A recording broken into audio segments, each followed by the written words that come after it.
Welcome to the Brokers Lounge with Eddie and Carlo. Disclaimer, the information contained in this podcast is general in nature and does not take into account your personal circumstances.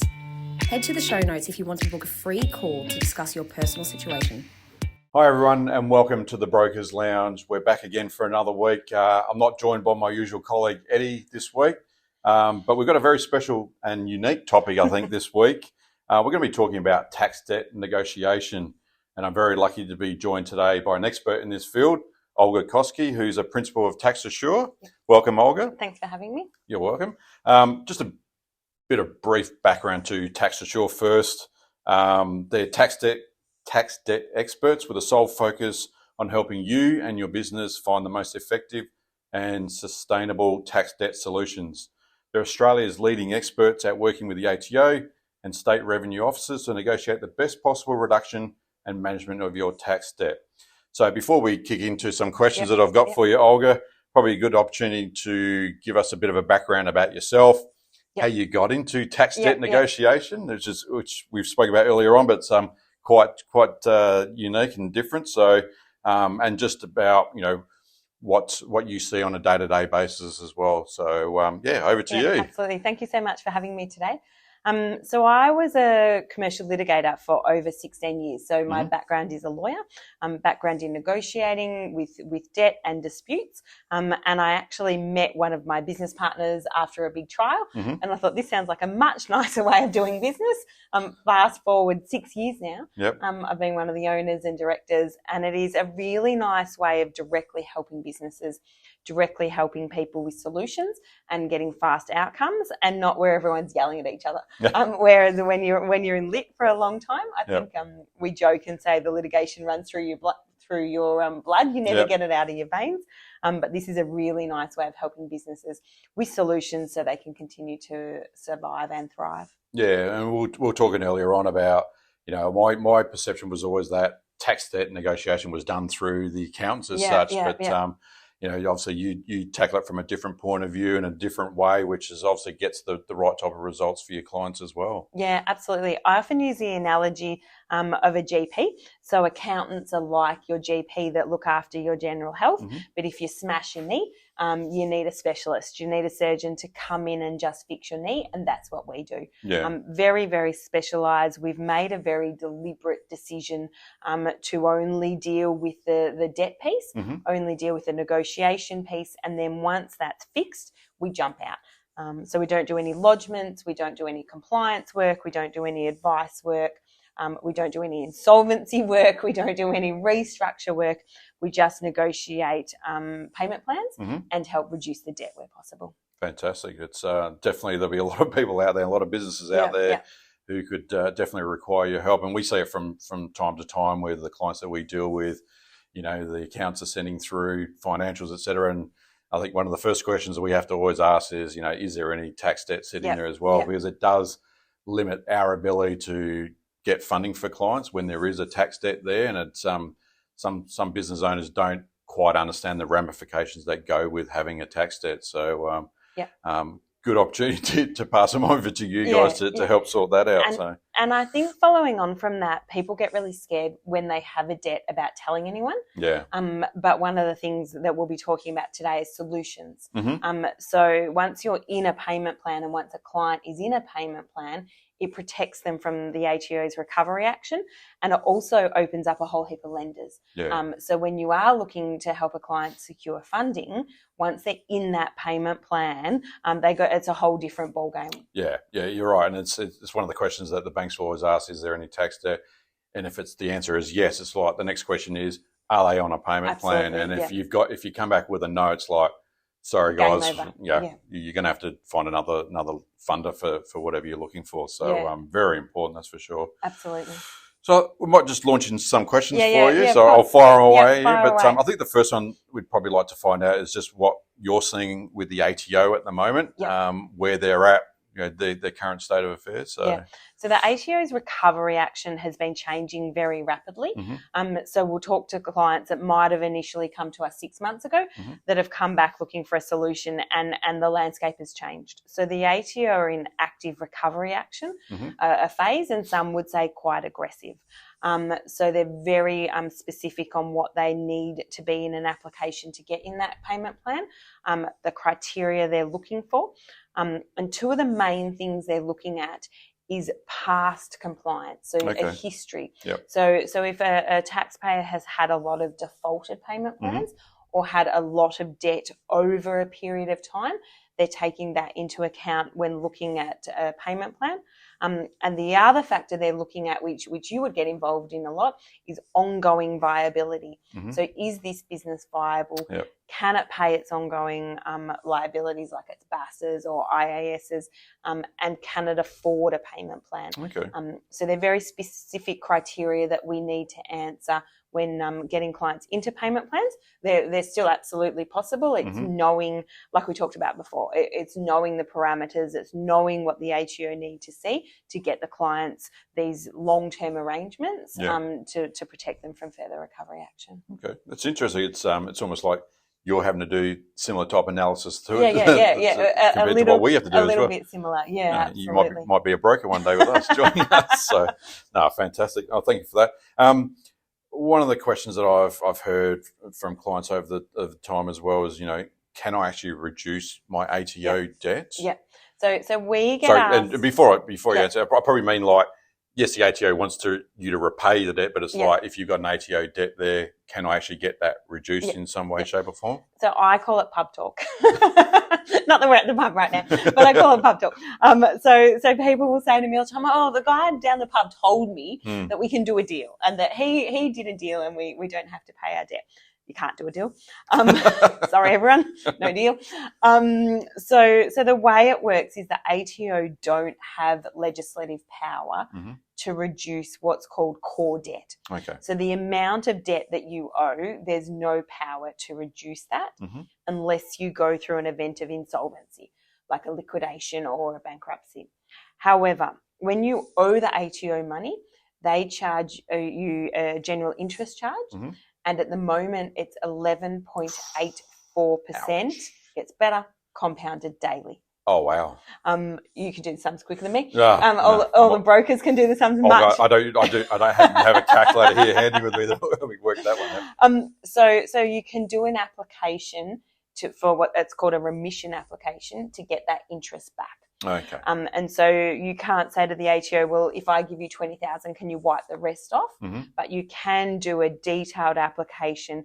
There's what's called legal practice requirements, laws that the ATO have to take into consideration to look at getting rid of that interest. Okay. And it can often be a significant amount of money and a significant reduction in the debt.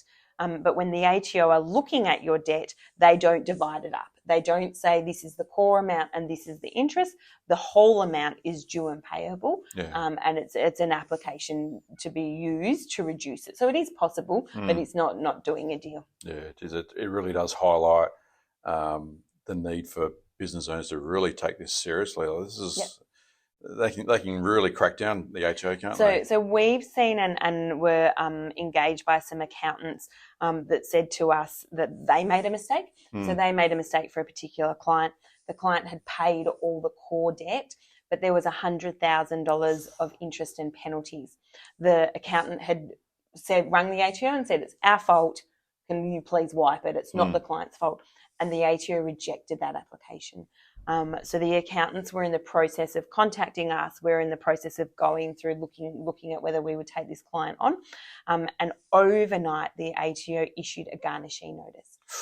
So garnishee notices are one of their automated recovery actions, and $70,000 disappeared out of a client's account in relation to interest only. Yeah. So it is very serious, and the recovery action is quick. We took the client on. We were able to do a successful application, and we got that money credited back to the client, which was a huge relief. But yes, they do take it very seriously. Yeah, for those who don't know what a garnishee notice is, because I remember many years ago in the bank when I was working there, that we had a client and we had ATO tax debt and received the garnishee notice. Yeah. And it is literally like the ATO has full access to your bank accounts to remit the funds back to them. So if you get one of those, Not a good thing. And that's a perfect example. It was interest only. So that the ATO don't differentiate between the core debt and the interest, that these special applications need to be made. Yeah. Wow. It's definitely take it seriously, that's for sure.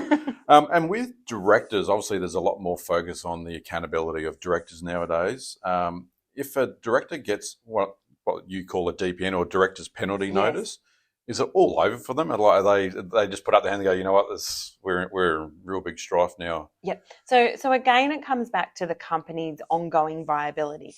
So if the company is viable and that they just need breathing space, which is what we provide with the payment plan, absolutely not game over. So if we can show the ongoing viability of a company, we're still able to put that company into a payment plan. Yeah. We're still looking at 3-year payment plans with no upfronts, even with a director penalty notice. Mm-hmm. And once the company is in a payment plan, the director penalty notice, there's sort of some nuances. It doesn't get ripped up and disappear, but the ATO don't enforce it. Okay. So as long as the company keeps paying the payment plan and remains viable, there'll be no action against directors. So it's certainly not game over. It is very serious. Yep. And I think a lot of people still don't realise that if a company has debt, that the directors can be personally liable. And that now includes GST. Yeah. So it's GST, super and PAYG. And so, again, payment plans stop this action. If you're in a payment plan, you won't get a director's penalty notice. If you get in a payment plan, they won't then take the next steps in relation to those director penalty notices. The other, I shouldn't call it a fun fact, but the other thing with director penalty notices at the moment is they're automated. Okay. So they used to go through a case officer at the ATO, but what's happening now is it's computer automation. So even if you or your accountant has been talking to the ATO daily, the computer doesn't read those notes. So unless you're actually in a locked-in payment plan, you're at risk of a director penalty notice and the other recovery action. And the same with voluntary payments. Voluntary payments used to stop action, whereas they don't anymore now.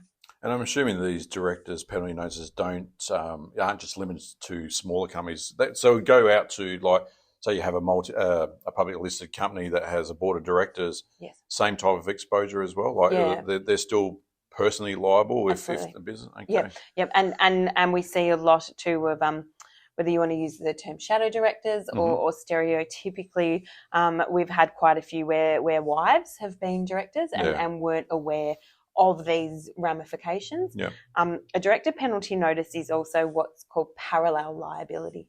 So if there are multiple directors, they all have the same amount of liability for that debt, and it runs like in a column. And it depends it doesn't matter who pays it off, it comes off the bottom line. So yes, they can all receive it. So is that, have you seen like a reduction in the number of directors who are just there for the sake of being a director but not really having any say in the business or control the business? So I haven't seen that yet. Yeah. But I think that's probably a flow-on effect from the ATO's recovery action moving forward. I think people will take directorships quite seriously. Yeah. And whereas there used to be a lot of discussion around the corporate bail, around a protection for a director because it's a company debt, there is a lot that directors can be personally liable for. And I often talk about the frog. I don't know if you see me talk about eating the frog. I did see something in one of your videos about this little picture of a frog, and I went, okay, I must admit, I kept saying to myself, I've got to ask Olga about this frog thing. So, I'll let you explain. So my whole idea around the frog is that you've got to eat the frog. You have to do the thing you don't want to do. Yeah. So same with director penalty notices, same with your debt. You can't ignore it. Yeah. So if you face it head on, get the right advice, find the right people to get the funding, the money, negotiation, and eat the frog and do the thing you don't want to do, there are solutions. Whereas if you ignore it, the ramifications are really serious. I look forward to telling my next client to eat the frog. Yeah. And watch, I should have brought you a squishy frog. see the look on their face when they go, okay, I need to remember to bring a frog. Okay, sounds good. Keen to understand what some of the recovery tools that are used by the ATO as well. So, you know, you talk about a lot of stuff being automated nowadays. Yep. Maybe give us an insight. So we've talked about two of them already. So the garnishee notice, the director penalty notice. We're also seeing a lot of statutory demands. Okay. And we're also seeing statutory demands being sent at a very similar time as a director penalty notice. So a statutory demand is a tool used to wind a company up, and the director penalty notice is a tool used to make the director personally liable. Yeah. So those two things are being sent very close together, which have huge ramifications. Another new one that we're seeing a lot of, which I'm sure you are too, is credit reporting. Yeah. So if the debt is more than 90 days overdue and more than $100,000, the ATO can report the company through Creditor Watch with having an outstanding debt, which we've seen. We had one transport company contact us, and overnight all their fuel cards got stopped because the fuel company had received the Creditor Watch alert for this particular company. It was automated through the ATO. There'd been ongoing conversations, but as I mentioned before, the computer can't read the notes, doesn't read the notes, and the credit reporting went out. The good news, because I like talking about good news, is that once you're in a payment plan, so when we do this sometimes later in the day, I'm like, we need to have a drinking game. Every time I mention payment plan, because payment plans are the solution. So once you're in a payment plan, 7 days after that first payment, the credit reporting comes off. Okay. So again, it can be fixed. Yeah. But the ramifications are just huge. Yeah, it obviously just highlights the need to really be on top of this. Like you said, just take control of it and accept it and get the right people behind you to help you deal with the situation head on rather than sweeping it under the carpet and then hoping it'll all go away, because it ain't going away, that's for sure. Not when it comes to the ATO. No, not at all. And that's where the frog comes in. There's a whole heap of different ways, I think, to carve it up. So some of our clients are looking, even if they know they're going through a really hard patch. So February is a really difficult time for people because you've had December and January not trading as much. People haven't been paying invoices, credit card bills, and there's a BAS. So we're even seeing more people borrowing. So even just borrowing for 6 months to be able to pay the payment plans, to give them the breathing space to stop this recovery action, to then get back on track. But a good payment plan shouldn't require any upfront payments.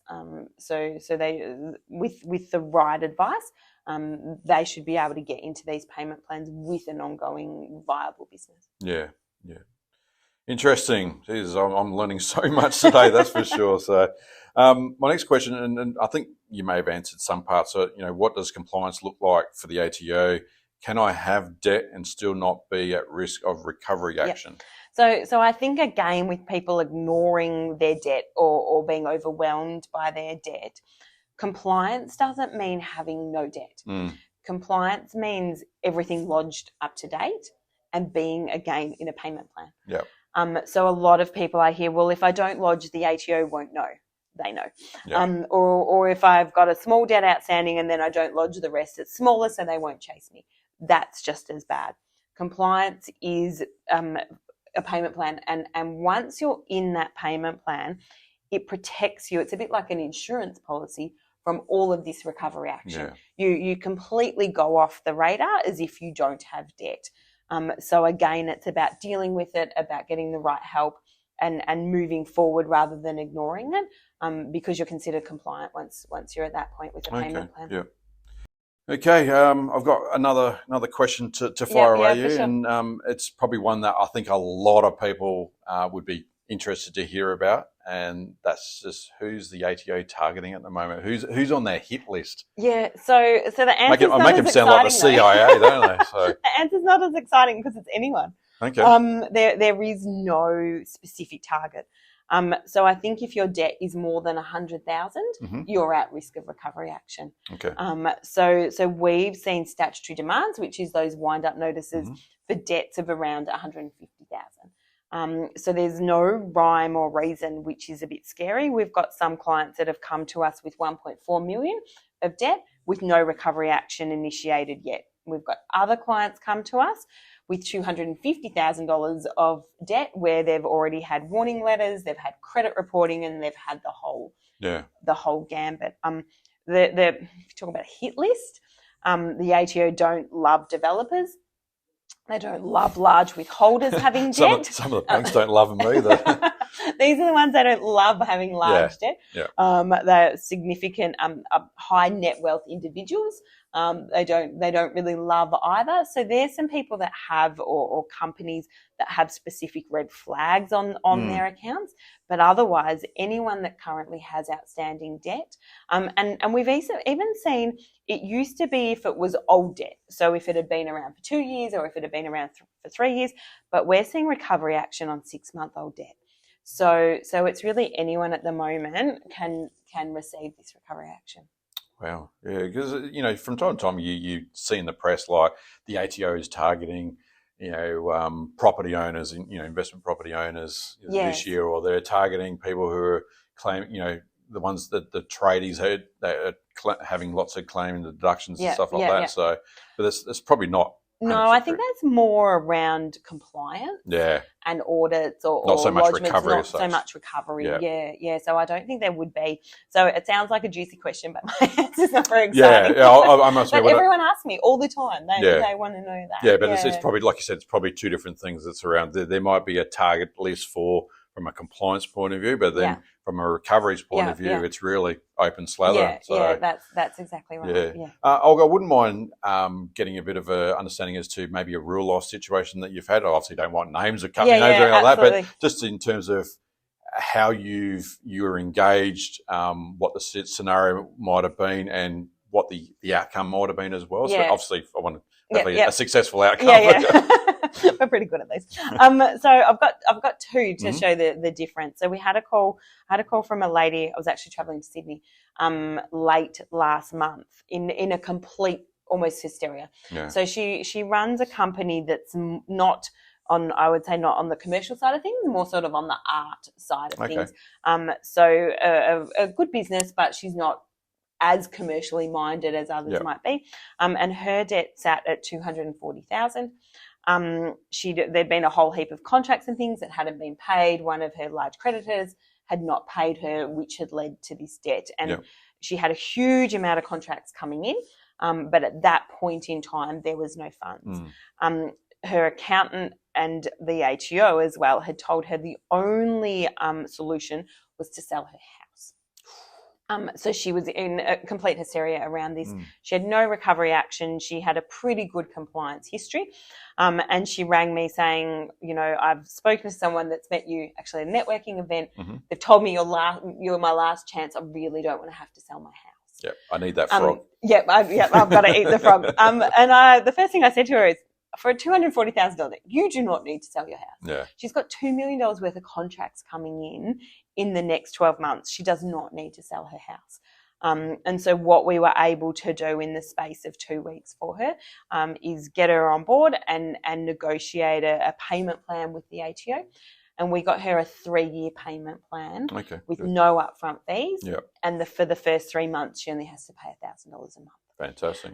So that means that she's now protected. She's in a compliant position. There'll be no further recovery action. She absolutely does not need to sell her house. Yeah. And this is a very viable arrangement. Yeah. Given the circumstances with that scenario where she had all these future contracts that were worth quite a large amount of money, I guess that goes back to the automated system of the ATO that they're not really recognising any notes that they may have. No. Because obviously if they'd known that and you had maybe a real life person looking after it, they probably would have sat back and went, we don't need to be doing this. And with our applications and our negotiations, that's what we're doing. We're pointing exactly those things out and making someone read it and making someone understand the situation instead of it just being run through an automated, very sort of subjective process. And this way that we're taking care and understanding her situation and the ongoing viability of the business. Another one we had that came in last year was someone that had quite a large debt. They were in central New South Wales and they had terrible pictures, all these cows die. People say to me, your job must be so boring. All you do is deal with numbers. And I don't deal with numbers. I deal with people. That's right. We deal with real people and things that had happened. And there was drought. There was no food. All these cows had died. The pictures were horrendous. And the ATO had issued a huge amount of notices and recovery action. And what had happened is this particular person took the notices very seriously, as you should, and borrowed from a third or fourth tier lender at around 20% to pay the ATO out in full because of the panic around the recovery action. Again, she actually came to us through a friend who wasn't her accountant, but who knew of our services and that we existed. And what we were engaged to do on that one is she had $250,000 of interest. She'd already paid the interest and she'd paid the core debt. But because she'd borrowed at such a high amount, what she was looking at doing is getting that interest back. Okay. And so what we did is a detailed written application for what's called the remission of that interest. And over that, it takes the interest applications take a bit longer. So that one took 2 months to fix, and we were successful in getting all of that interest back for her. So what that did was that credited her bank account.